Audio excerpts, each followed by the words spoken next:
Mis par l'effritement de la situation sécuritaire et humanitaire, décide d'ouvrir une nouvelle page de l'histoire du Burkina Faso.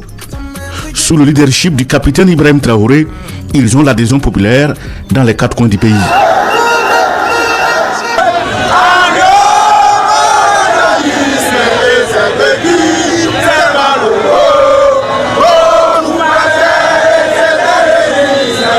Depuis le Conseil constitutionnel et devant les grands juges, le peuple et le monde entier, le capitaine Ibrahim Traoré prend sur ses épaules une lourde charge. Pour ma nation, je me battrai jusqu'au dernier souffle.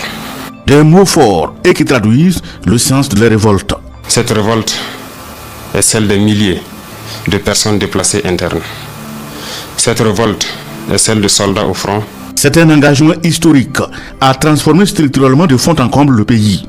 Agriculture et élevage, éducation et santé, économie et développement, infrastructure et technologie sont au cœur de son combat. Mais l'ultime combat reste et demeure la guerre de libération, la guerre de reconquête du territoire national. Cette guerre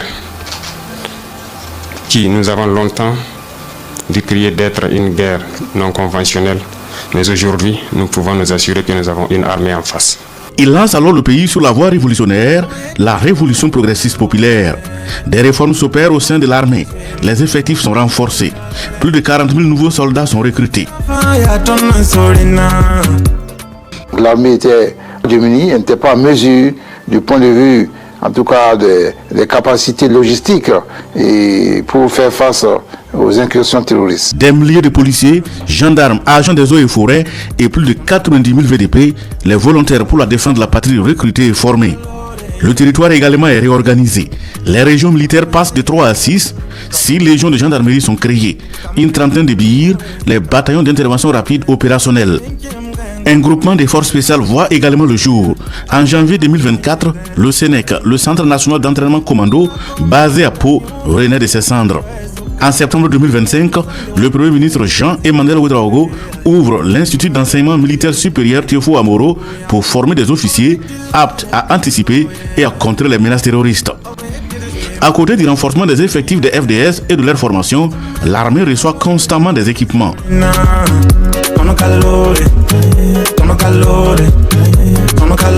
Ce qui a été acquis, en tout cas, peut-être les aînés, les anciens le diront, c'est du jamais vu dans cette armée. Moi, je suis de la logistique, je sais ce que ça vaut. Arrivé au pouvoir comme chef de guerre, le capitaine Ibrahim Traoré ne lésine pas sur les moyens.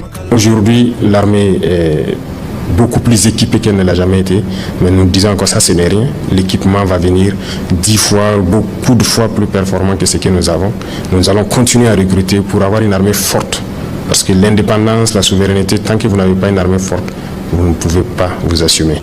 Sous son magistère, l'armée connaît une ascension en matière de renforcement des capacités opérationnelles. Déjà, en décembre 2022, juste 3 mois après sa prise du pouvoir, l'armée de terre reçoit des renforts avec l'arrivée de véhicules blindés. Nous sommes dans un monde de prédation. Pour avoir la paix, il faut faire la guerre. Donc, faites la guerre. Rien qu'en 2023, plus de 600 milliards de francs CFA sont débloqués pour la commande en armement. En janvier 2024, avril 2024 et juin 2024, des arrivées massives de matériel pour les forces armées nationales.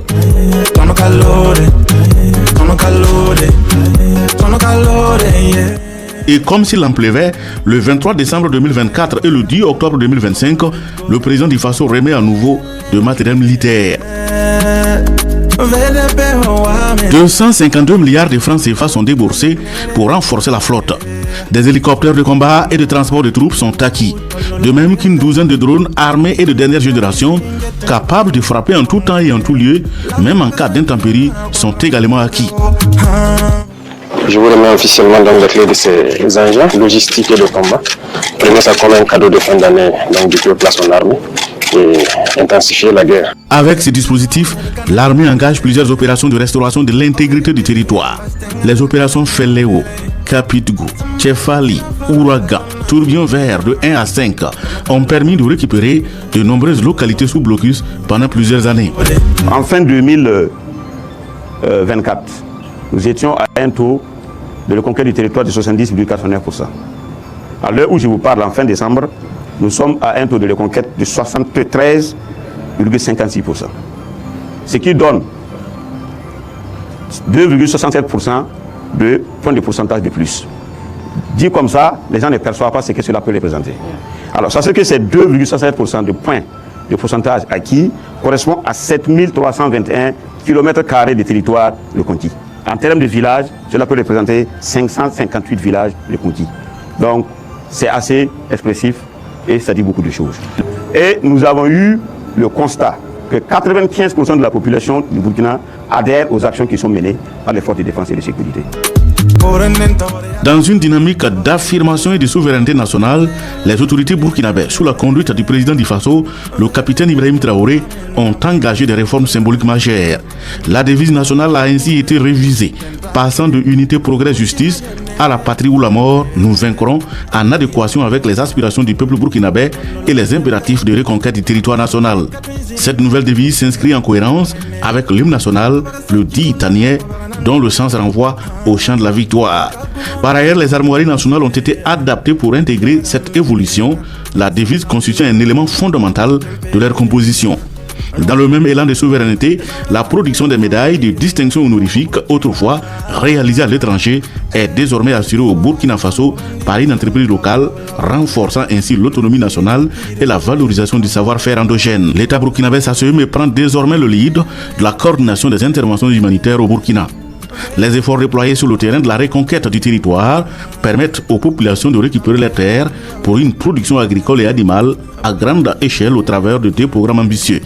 L'initiative présidentielle pour la production agricole et l'autosuffisance alimentaire et l'offensive agro-pastorale et halieutique. Le bilan est vraiment positif. Il est positif pour moi sur tous les plans, sur le plan sécuritaire et sur le plan du développement. C'est visible. Même ceux-là qui n'étaient pas d'accord au début sont en train de pouvoir serrer les rangs. Vous voyez, même dans l'agriculture, vous-même vous savez que ça bouge. Le président du Faso, après Ouagadougou et Bobo Dioulasso, appuie sur l'accélérateur et remet des moyens roulants et des matériels aux gouverneurs de plusieurs autres régions du pays. Il faut qu'on retienne une chose, il n'y a pas de révolution dans quelque domaine que ce soit qui puisse tenir s'il n'y a pas l'implication des masses populaires. Il n'y a pas d'infrastructure aussi bien pensée ou exécutée qui va tenir dans le temps si ces infrastructures ne sont pas entretenues par les masses populaires. Et pour qu'elles soient entretenues par les masses populaires, il faut qu'elles soient elles-mêmes impliquées dans la conception, dans la fabrication des infrastructures. C'est l'un des projets phares du MPSR2 qui a également mobilisé des campeurs. Des jeunes gens, des enfants de 9 à 15 ans y ont séjourné à travers le camp Faso Mepo. Une idée originale, une belle expérience. Les projets révolutionnaires de telle nature, le MPSR2 en compte plusieurs, dont la brigade Labal. C'est une brigade civique créée le 18 juin 2025 pour lutter contre l'incivisme, restaurer l'ordre public et promouvoir la discipline et la propriété dans les espaces publics. Son nom Labal signifie droiture, probité, honnêteté en langue nationale foufoulde. Elle intervient notamment pour corriger les occupations illégales d'espaces publics, les problèmes d'insalubrité et le non-respect du code de la route. Elle travaille en collaboration avec Faso Mebo. Au niveau de la recherche, il s'agit notamment de la multiplication par 3 des montants alloués aux lauréats du FAIRCIT sur instruction du président du Faso lors de la cérémonie d'ouverture de la 15e édition de ce forum qu'il a présidé en décembre 2025 et de l'adoption de la CORI, la contribution spéciale pour la recherche et l'innovation, d'un montant d'environ 10 milliards de francs CFA pour financer la recherche au Burkina Faso. Le président du Faso veut dorénavant faire des chercheurs burkinabés, des chercheurs qui trouvent et dont les résultats profitent à la mise en œuvre des actions de développement. Nous avons besoin des cerveaux de tout le monde et tout le monde est en mesure de créer quelque chose. C'est bien possible.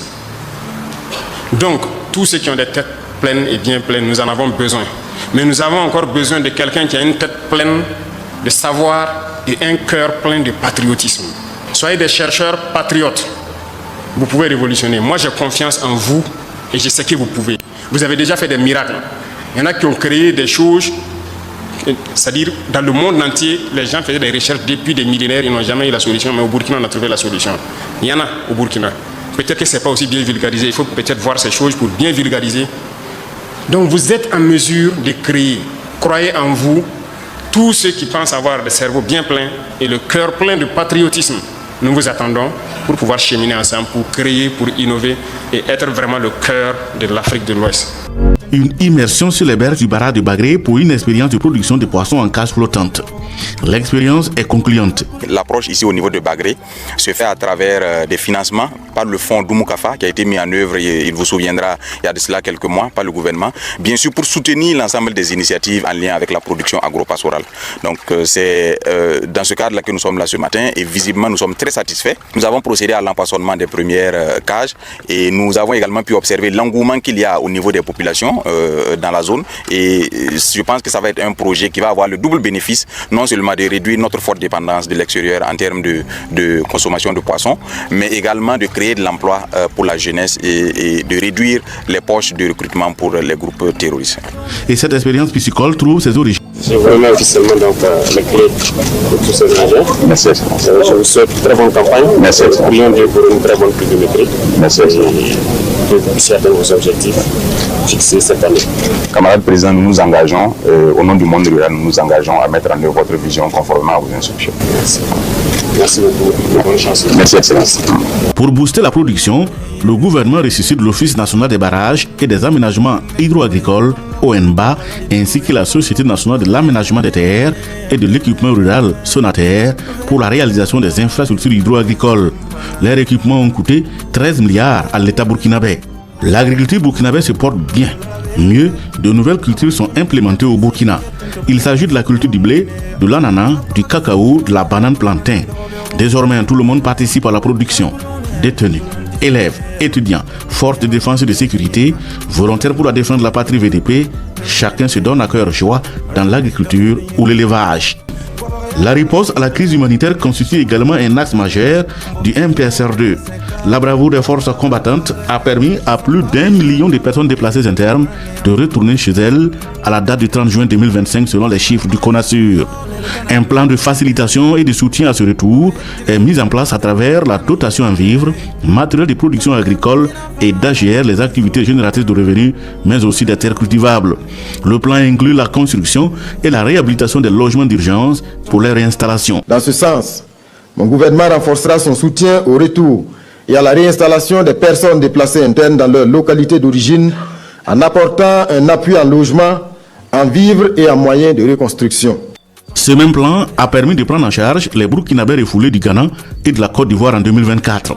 Au début, oui, c'était un peu compliqué, comme le disait le président, mais avec tous les équipements que nous avons pu acquérir, je pense qu'aujourd'hui, il y a beaucoup d'améliorations. Je prends dans ma localité d'origine, ce n'était pas du tout fréquentable, mais aujourd'hui, je pense qu'il y a beaucoup d'améliorations. Donc, ça se constate sur le terrain aussi. Voilà, là, c'est bon. Parce que depuis qu'il est venu là, tout est devenu parfait. Mais on doit les soutenir encore pour ajouter. Les informations qui nous parviennent font état que beaucoup qui avaient fui plus vers le village sont retournés. Et compte tenu de la saison pluvieuse qui prévaut présentement, vous voyez, les zones sont quand même un peu touffues, mais malgré avec ça, la population est en train de repartir là où ils avaient été chassés. On constate des localités où on ne pouvait pas avoir accès. Aujourd'hui, grâce à l'effort de ces FDS-là, les gens arrivent à aller et évacuer, aller aux occupations. Je crois qu'il y a un changement, et un grand changement à ce niveau. Dans ces temps-ci, il y a beaucoup de villages qui sont répartis. Voilà, je ne vais pas citer le nom des villages, mais je connais au moins plus de 10 villages qui sont répartis. Ici, nous sommes sur le site de Faso Mebo. Le gouvernement presque au grand complet arrive sur les lieux. Le Premier ministre en tête, il prend le pouls des activités au QG de l'initiative de Faso Mebo.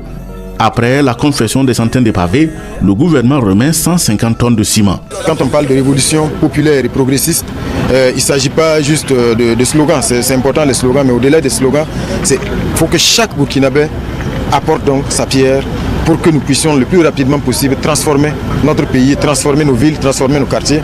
Et je pense que c'est en cela que nous allons être également à la hauteur de ce qui est attendu de nous dans le contexte donc de cette révolution que le chef de l'État donc a lancée et qui appelle chaque fils du Burkina Faso donc à se mettre debout pour être un acteur et non pas être un témoin passif des choses. Et parmi les actifs, Tinkwilga Nanan, l'homme qui réveille la nation.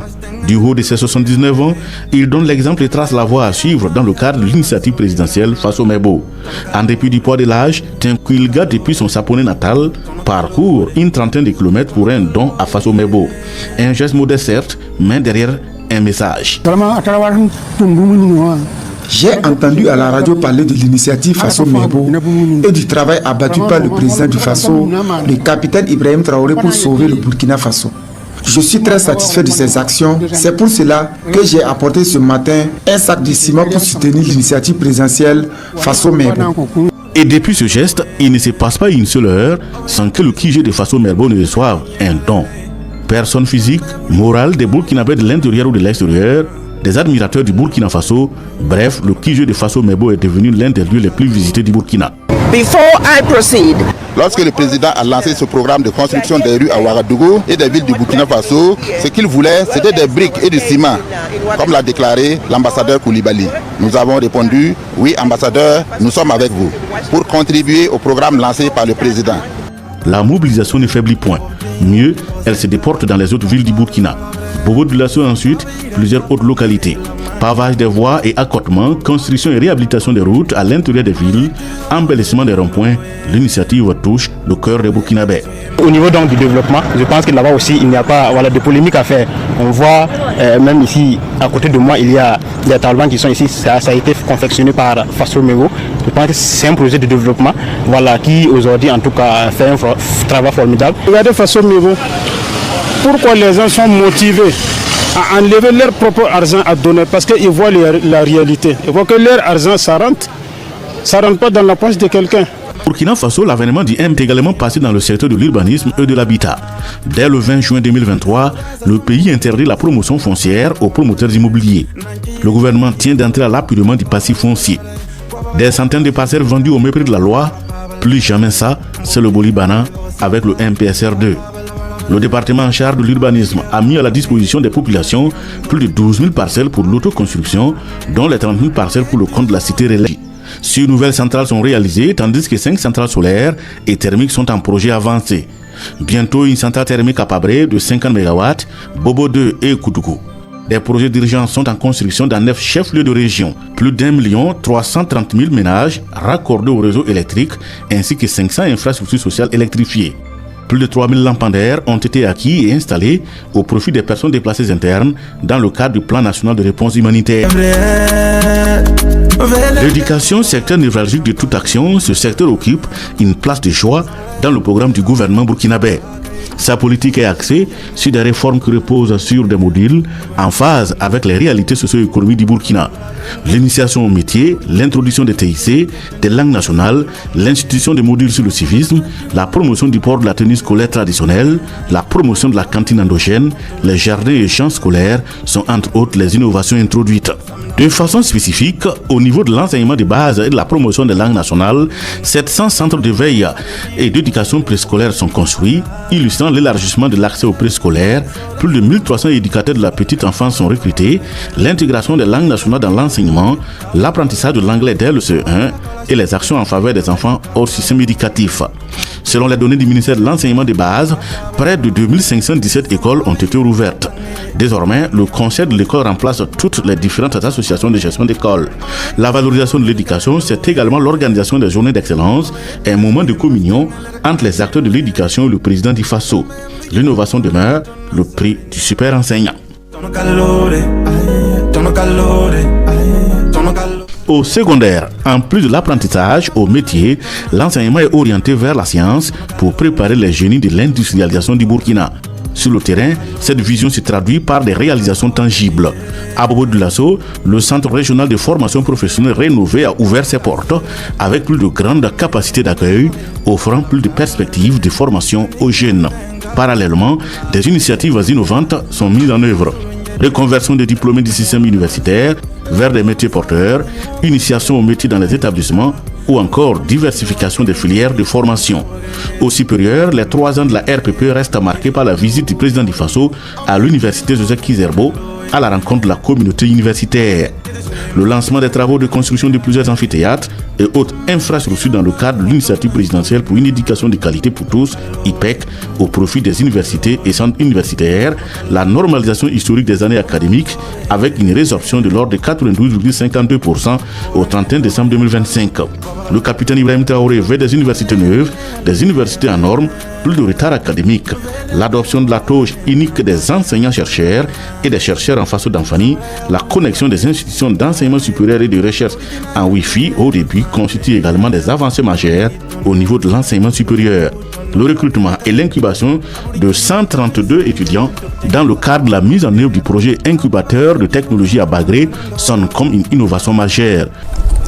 Aujourd'hui, voir ces étudiants porter fièrement des tabacs à l'épaule et avoir cette fierté de montrer ce qu'ils ont appris et ce qu'ils peuvent mettre en pratique et en même temps dégager des perspectives de vie, je pense qu'on ne peut être que satisfait. Dans l'esprit donc de solidarité, parce que c'est un projet gouvernemental, a prévu un scénario qui est tel que tout étudiant qui passe par cet incubateur dispose davantage par rapport aux autres pour pouvoir avoir accès au financement, pour pouvoir s'installer.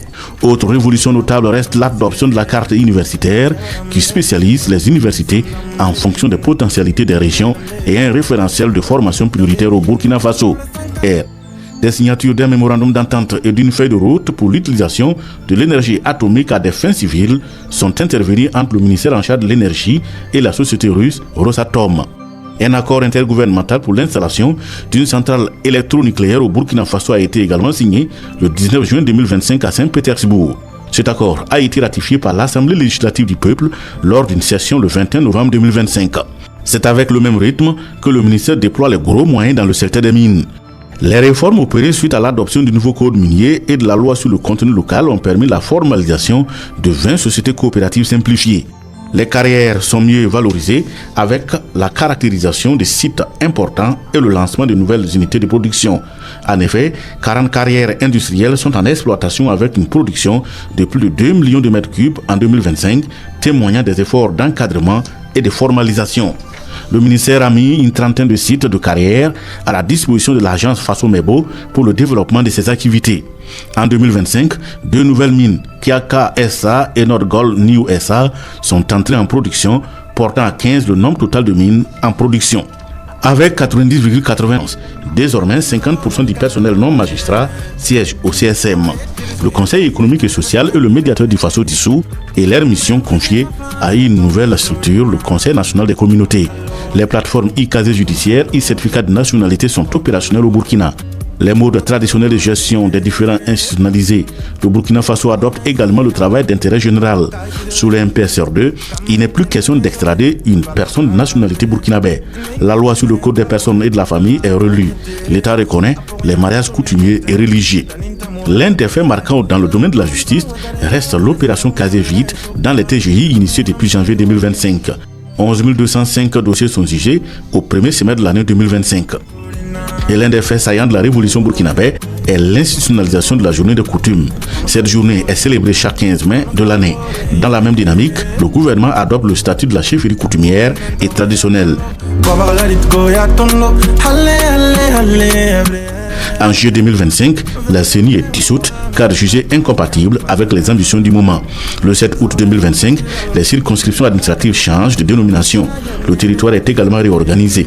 Ainsi, les régions passent de 13 à 17 et les provinces de 45 à 47.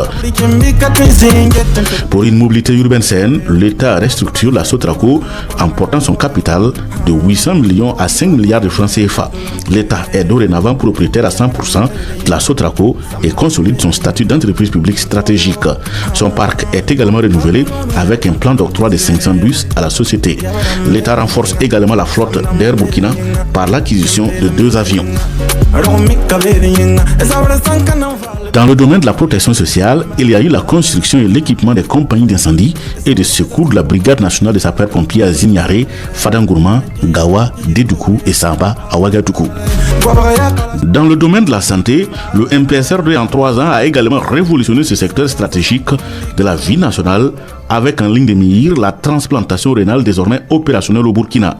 Désormais, il est possible de faire la transplantation rénale au Burkina Faso, au pays des hommes intègres. Les médecins burkinabés ont réussi cette prouesse de transplantation rénale à Tengango, de l'inédit au Burkina. La volonté du chef de l'État, le capitaine Ibrahim Traoré, est claire: offrir des soins de qualité à tous les Burkinabés. Ainsi, le gouvernement décide de la subvention des actes médicaux liés aux maladies chroniques. Les examens IRM passent de 100 000 à 40 000 francs CFA, le scanner de 50 000 à 25 000 francs et le tarif de la subvention de la séance de dialyse passe de 15 000 à 2 000. Mieux, la caution à vie de la dialyse qui était à 500 000 francs CFA est annulée. Dans cette même volonté de rapprocher les soins aux populations, le gouvernement, sous le leadership du président du Faso, offre 15 cliniques mobiles, un parc de véhicules réfrigérés, plus de 2000 équipements de la chaîne de froid et bien d'autres matériels médico-techniques, le tout pour un coût global de plus de 14 milliards de francs CFA. L'objectif, c'est de rapprocher donc les soins des populations les plus vulnérables. Voilà pourquoi ce sont des cliniques mobiles qui seront dans toutes les régions du Burkina Faso. Et c'est ça la vision, c'est de pouvoir donner la santé aux Burkinabés où qu'ils soient. Plus de 2000 équipements de chaînes de froid qui vont venir faire en sorte que les vaccins puissent être conservés dans de très bonnes conditions. Cela au profit de millions d'enfants et de femmes de notre pays. C'est aussi des véhicules de supervision qui vont permettre aux directeurs régionaux de la santé, aux médecins-chefs de district de se projeter sur le terrain et de s'assurer que les activités de vaccination, les activités de santé de façon générale sont mises en œuvre. Cette ambition est accompagnée d'actes concrets sur le terrain à travers l'initiative présidentielle pour la santé IPS qui vise à construire des centres médicaux communaux et des blocs de réanimation partout au Burkina. Plusieurs acquis et pas des moindres ont été enregistrés dans le domaine de la santé. La réalisation du CHU de Pala à Bobo-Dioulasso et son centre de radiothérapie, l'inauguration du centre d'hémodialyse de Gawa, le renforcement du service d'aide médicale urgente SAMU de Ouaga et la mise en fonction du SAMU de Bobo-Dioulasso. En termes de ressources humaines, le recrutement des spécialistes à travers le plan 1000x5, c'est-à-dire le recrutement de 5000 spécialistes, médecins, pharmaciens par an sur 5 ans. Dès la prise du pouvoir, le capitaine Ibrahim Traoré avait promis de transformer le Burkina Faso en un Eldorado au cœur de l'Afrique de l'Ouest. Une transformation qui repose sur l'industrialisation comme moteur pour tirer l'économie vers le haut. Et oui, c'est bien une réalité. À ce niveau, le capitaine Ibrahim Traoré imprime un rythme particulièrement accéléré dans le domaine de l'industrie et du commerce. Une métamorphose totale qui passe par la mobilisation des Burkinabés à travers l'épargne publique par actionnariat populaire et l'Agence pour la promotion de l'entrepreneuriat communautaire APEC est alors créée le 8 février 2023. Le 12 juin de la même année, le président du Faso est le premier souscripteur. Les contributions s'enchaînent. En septembre 2025, les contributions sont estimées à 19 milliards 400 millions de francs CFA. Déjà, en septembre 2023, les efforts des Burkinabés permettent de poser la première pierre de l'usine de tomates à Bobo-Dioulasso. Une année plus tard, l'usine de tomates de Bobo-Sobeto est ouverte. En décembre 2024, une deuxième unité de tomates Sofato est inaugurée à Yako. Le secteur privé entre dans la danse. Dès lors, les inaugurations se multiplient. Et que dire de l'inauguration de la SN Bra Faso, la société nouvelle de la brasserie du Faso, située à Komsilga dans le Kadiogo. Elle est entièrement rachetée par l'État burkinabé à plus de 11 milliards, qui veut faire de cette brasserie le symbole vivant de souveraineté et de fierté nationale. C'est pour dire que c'est une unité qui est combattue par l'impérialisme et ses valeurs locaux, mais nous sommes engagés résolument à redonner vie à cette unité, mais à toutes les unités en souffrance, parce que l'industrialisation du Burkina Faso, comme on l'a dit, nous le voulons et nous allons le faire. De l'industrialisation, les lignes bougent. Nationalisation de la Sofitex en 2026, nationalisation de la SNCitec, la SN Sosico, Sopralais devient Faso Kosam, Sofab devient Faso Gulgo. Les efforts d'industrialisation de la Minofa, l'ouverture du Centre national d'appui à la transformation artisanale du coton, la relance de la SN Anatrans, unité de transformation de noix de cajou qui était fermée avec le départ des investisseurs étrangers et la création de la société Faso Rail dédiée à la fabrique et à la pose de rail dans une perspective de développement de transport ferroviaire. L'État tient régulièrement les concertations gouvernement-secteur privé. Cette traditionnelle rencontre annuelle recentre les débats sur la refondation de l'économie nationale sur les bases de souveraineté, de solidarité et de patriotisme. Le retour du CAO est également un acte fort avec pour enjeu mettre l'artisanat du développement économique et l'autonomisation au service de la jeunesse. Pour accompagner toutes ces actions, le pays a notamment lancé la Banque des dépôts du Trésor et la Banque postale, toutes deux inaugurées par le chef de l'État, le capitaine Ibrahim Traoré. Le département en charge des finances est au mieux de sa forme. Entre 2022 et 2025, le budget connaît une évolution croissante. 2505,7 milliards en 2022, 2694,8 milliards en 2023, contre 3030,7 milliards en 2024 et 3309,7 milliards mobilisés en 2025. Le fonds de soutien patriotique est de 496 milliards en 3 ans, soit 99 milliards en 2023, 175 milliards en 2024 et 222 milliards en 2025. Un fait pas des moindres dans le domaine de l'économie reste la restructuration des fonds d'appui au secteur informel FASI, à la promotion de l'emploi FAPE et aux initiatives des jeunes FEJ en les fusionnant au sein de nouveaux fonds, le fonds Faso Kunaouli. Elle vise à rationaliser la gestion de ces financements et à remédier aux déséquilibres budgétaires constatés dans la gestion des anciens fonds. Dans une logique de bonne gouvernance, le ministère des Serviteurs du Peuple a engagé des actions d'assainissement de l'administration avec l'authentification des diplômes ayant conduit à des sanctions ainsi qu'à la mise en place d'un dispositif de contrôle de la présence des agents publics. Ainsi, le 4 septembre 2025, le Conseil des ministres décide la révocation de 21 agents de la fonction publique pour falsification des diplômes à l'occasion de leur recrutement ou promotion dans la fonction publique. Cette décision traduit la ferme volonté du président du Faso de lutter contre la corruption et d'assainir l'administration publique. En 2025, le ministère des Serviteurs du Peuple a encore déployé des actions structurantes pour moderniser l'administration et renforcer la justice sociale au Burkina. Et dans le domaine des ressources humaines, plus de 6900 agents ont été recrutés par concours direct, 3411 par concours professionnel et 1426 par examen professionnel. Cette dynamique s'est accompagnée d'innovations majeures, la digitalisation des concours, la composition en ligne des 81 concours professionnels et l'amélioration continue de la plateforme e-concours. L'efficacité administrative a également été renforcée grâce à la déconcentration des actes de carrière. Dans le domaine du dialogue social et de la gestion des conflits, l'action du ministère a été particulièrement marquante. Après plusieurs années de suspension, la rencontre gouvernement-syndicat a été relancée en 2025, aboutissant à des avancées concrètes sur 13 points de la plateforme revendicative des travailleurs, traduisant une volonté affirmée d'écoute et de concertation.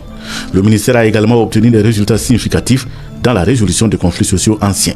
C'est ainsi que dans les dossiers Citaraï, Sofapil, Winner Industries, Onatel, des contentieux parfois remontant à plusieurs décennies ont trouvé une issue favorable avec la prise en charge des cotisations sociales et le paiement d'indemnités au profit des ex-travailleurs. Parallèlement, la protection sociale a connu des avancées majeures avec l'opérationnalisation du régime d'assurance maladie universelle qui a déjà permis l'immatriculation de plus de 161 000 personnes en 2025 ainsi que la modernisation des services à travers la plateforme ICNSS. Des actions concrètes ont également été menées en faveur des populations, notamment l'octroi de 1800 bourses aux orphelins des pensionnés et le rapprochement des services de la Carrefour grâce à l'ouverture de nouvelles agences. Reprendre du service, ce temple de la culture a été abandonné des dizaines d'années durant. Nous avons lancé un concours architectural qui devrait nous permettre de recruter les meilleurs architectes sur les meilleurs projets de rénovation de cette infrastructure-là. Ce quartier qui abrite le théâtre populaire va connaître une rénovation totale. La grande saison du tourisme interne voit le jour avec pour objectif promouvoir le tourisme de proximité et encourager les nationaux à explorer le pays. La nuit de l'entrepreneur touristique reprend du service avec pour objectif mettre en valeur la créativité, l'excellence et la résilience des acteurs. Le statut de l'artiste au Burkina Faso est dorénavant régi par une loi adoptée le 27 mars 2025. Elle vise à améliorer la protection sociale, fiscale et juridique des artistes. Autre action forte et de portée mondiale, l'inauguration du mausolée Thomas Sankara. Mieux, le gouvernement a institué un cérémonial militaire mensuel en hommage au président Thomas Sankara et à ses compagnons. Le Burkina Faso promeut le port de la tenue traditionnelle et fait des langues nationales les langues officielles. C'est dans ce sens qu'est née la RTB3, le tremplin de la coexistence pacifique, la préservation des valeurs socioculturelles et la promotion des langues nationales. Autre fait, c'est l'érection de l'AIB, l'agence d'information du Burkina, en un établissement public de l'État à caractère administratif. Les prix Galian sont tenus en 2023, 2024 et 2025. Une occasion pour reconnaître, célébrer et promouvoir le professionnalisme des différents corps de métier dans les médias publics et privés du Burkina.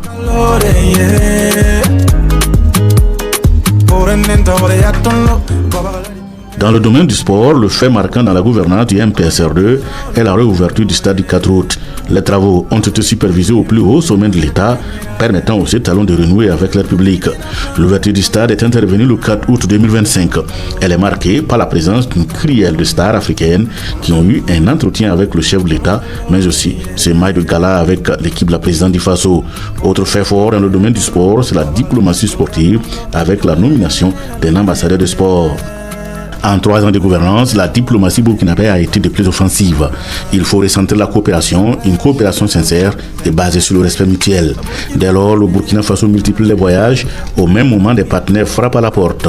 Jamais le pays des hommes intègres n'a fait l'objet d'autant d'attention à travers le continent et dans le monde. Nous avons constaté qu'avec le grand leadership du capitaine Ibrahim Traoré, le Burkina Faso a affirmé sa souveraineté. C'est un grand honneur pour l'Afrique et pour le Burkina Faso parce que sur la scène internationale, la population du Burkina Faso s'est réveillée. Nous avons eu les yeux ouverts sur comment se passent les relations internationales. Le capitaine Ibrahim Traoré et son équipe veulent finir avec la guerre et remettre le Burkina Faso sur les rails de développement. Le pays noue alors des partenariats stratégiques avec de nouveaux venus. En assumant une diplomatie décomplexée, le Burkina Faso va diversifier son partenariat, matérialisé par des visites réciproques de haut niveau, telles la Fédération de Russie, le Venezuela, la République islamique d'Iran, la Corée du Nord, la Chine et le Nicaragua. Face aux positions médiatiques occidentales sur la situation nationale, le pays des hommes intègres prend ainsi son bâton de pèlerin en vue de rétablir la vérité partout où besoin est. Le résident du système des Nations Unies est déclaré persona non grata sur le territoire national. Dans la même veine, en avril 2024, 3 diplomates français, tous conseillers politiques à l'ambassade de France, ont été déclarés persona non grata et sommés de quitter le territoire burkinabé. En août 2025, la coordonnatrice de l'ONU, Carol Flore, a été déclarée également persona non grata après la publication d'un rapport intitulé « Les enfants et le conflit armé au Burkina Faso ». Le gouvernement dénonce un texte élaboré sans concertation avec ses institutions. Les médias de propagande occidentaux sont gérés du Burkina. Les bases françaises sont expulsées du territoire au lendemain de la prise du pouvoir du MPSR2. Au plan continental, le Burkina Faso, le Mali et le Niger quittent la CEDEAO et créent l'AES. Le Burkina et les autres pays de l'AES vont également quitter la CPI, la Cour pénale internationale. Aujourd'hui, plus que jamais, le Burkina Faso veut se faire entendre et se faire respecter dans le Conseil des Nations. Ainsi, le Premier ministre qui porte la voix du Burkina Faso à la 80e Assemblée générale des Nations Unies l'a clairement répété. Et c'est à la face du monde. En tout état de cause, le Burkina Faso réaffirme en toute responsabilité que ses priorités ne sont pas négociables et que ses choix sont plus que jamais à respecter. Le Burkina Faso, fidèle à son héritage panafricaniste, réaffirme sa foi en un multilatéralisme rénové, juste et équitable. Nous sommes résolus à défendre notre souveraineté et notre dignité, mais nous tendons la main à toutes les nations éprises de justice, de liberté et de solidarité. Nous vaincrons, c'est tellement fort et on apprécie beaucoup. Le pouvoir actuel, vraiment, ça nous galvanise et ça nous banne le moral à travailler et d'arrache-pied pour vraiment soulever notre pays. Il est venu trouver un Burkina qui était presque à terre, mais de nos jours, les échos qui nous parviennent des zones dites rouges, mais actuellement, je pense que les zones rouges là se trouvent ailleurs.